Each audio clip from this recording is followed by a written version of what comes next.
இன்றைக்கி நாம் பார்க்க போகிறது 8 புள்ளியில் ஒரு கோலம். 8 புள்ளி 2 வரிசை, நேர் புள்ளி 2ல் நிப்பாட்டிக்கோங்க. ரொம்ப க்யூட்டான கோலம் இது.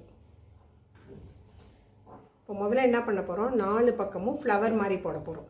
இந்த கார்னரில் இருக்கிற இந்த 4 புள்ளிக்கு சென்டர் பாயிண்ட் எடுத்துக்கிட்டு இப்படி ஒரு ஃப்ளவர் போட்டுக்கோங்க.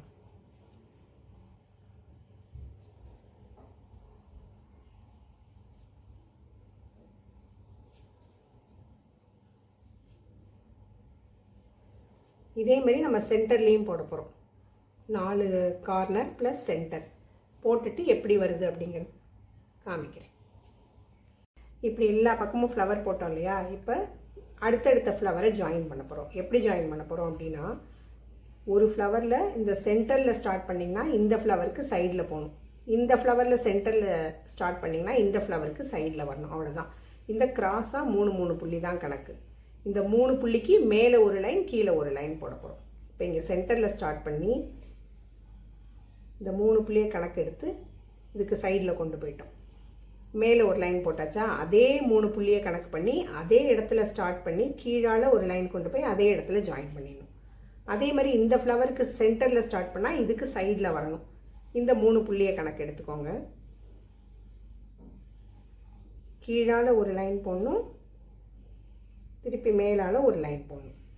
இந்த 3 புள்ளியும் உள் பக்கம் இருக்கணும். இதே மாதிரி இப்போ நம்ம எல்லா சைடும் ஜாயின் பண்ணிக்கலாம். இது இங்கே சென்டரில் ஸ்டார்ட் பண்ணால் இங்கே சைடுக்கு போகணும், இங்கே சென்டரில் ஸ்டார்ட் பண்ணால் இதுக்கு சைடுக்கு வரணும். அதுதான் கணக்கு. இதே மாதிரி இப்போ பாருங்கள்.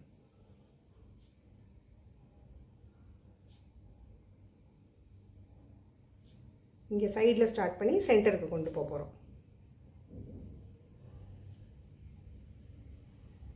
இதே மாதிரி நம்ம இப்போ எல்லா சைடும் கனெக்ட் பண்ணிக்கலாம்.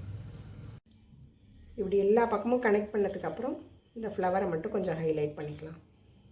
இது பார்க்குறதுக்கு ரொம்ப காம்ப்ளிகேட்டடாக இருக்கிற மாதிரி இருக்கும். ரொம்ப ரொம்ப சிம்பிளான கோலம் இது.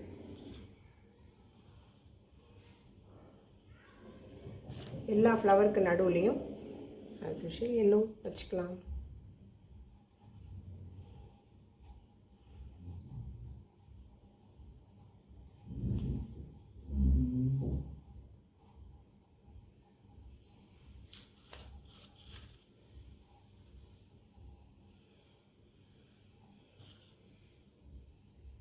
கோலம் எப்படி இருக்குங்கிறத கமெண்ட்டில் சொல்லுங்கள்.